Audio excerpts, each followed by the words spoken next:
مولایا صلی وسلم دائما ابدا علی حبیبک خیر الخلق کلہم۔ سامعین کرام، انسان کی حقیقت یعنی میری اور آپ کی حقیقت، یہ جان لینا بہت زیادہ ضروری بات ہے کہ ہم حقیقت کو جان لیں۔ اور دیکھیں، انسان کی جو یعنی ہماری جو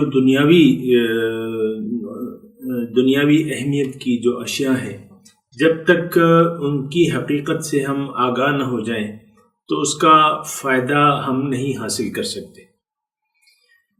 یہ ایک ایسی بات ہے کہ بہت عام سی ہے، اس میں کوئی زیادہ سوچ و بچار کی ضرورت نہیں ہے۔ دنیا میں ہم انہی اشیاء سے فائدہ حاصل کر سک رہے ہیں جن کی حقیقت کو ہم جان چکے ہیں۔ یہ سائنس یہ اشیاء کی حقیقت ہمیں بتاتی ہے، اس کے ہم پھر فوائد جانتے ہیں اور اس کو پھر ہم استعمال میں لاتے ہیں۔ انسان اس کائنات کی سب سے بڑی حقیقت ہے اور اشرف المخلوقات ہے، یعنی میں اور آپ۔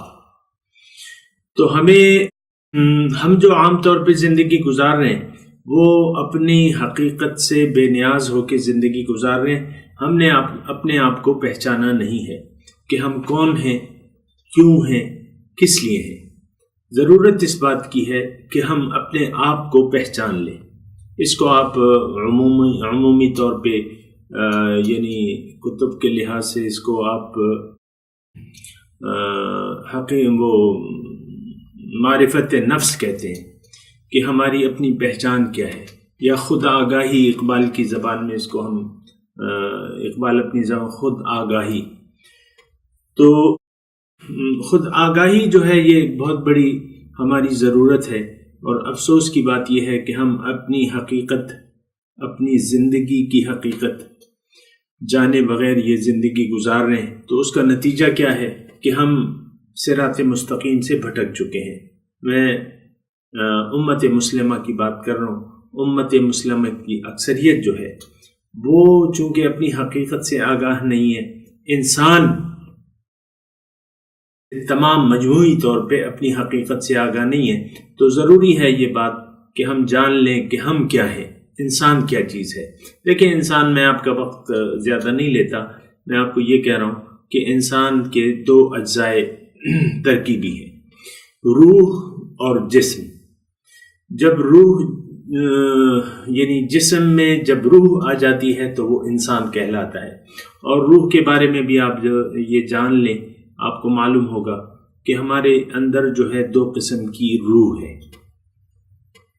اور یہ جو میں باتیں آپ سے کر رہا ہوں نا، تو اس کا یعنی اس کی بنیاد جو ہے وہ اللہ تعالیٰ کی طرف سے مہیا کردہ معلومات پر ہے۔ یعنی اللہ اور اس کے رسول نے ہمیں بتایا ہے، تب ہم جان سکتے ہیں، کسی بھی چیز کی حقیقت کو ہم جان سکتے ہیں۔ یعنی اللہ نے ہمیں بتایا ہے کہ تم کیا چیز ہو۔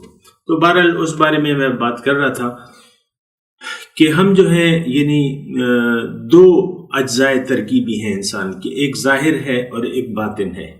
ظاہر جسم ہے، باطن اس کی روح ہے۔ روح میں پھر یہ بات نوٹ کر لیں کہ ہمارے اندر دو قسم کی ارواح ہیں، ایک روح حیوانی ہے اور ایک روح ربانی ہے۔ روح حیوانی تو وہ روح ہے جو عام تمام مخلوقات میں موجود ہوتی ہیں، تمام حیوانات میں موجود ہوتی ہیں، کتے، بلی، بھینس، بکری وغیرہ وغیرہ۔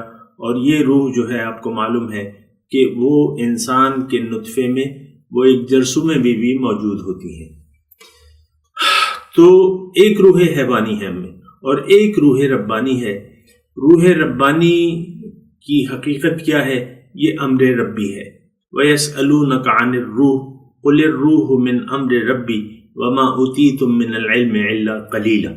تم سے یہ پوچھتے ہیں روح کے بارے میں، آپ کہہ دیجئے کہ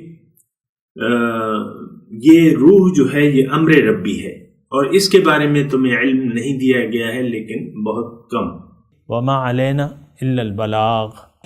مولایا صلی وسلم دائما أبدا على حبيبك خير الخلق كلهم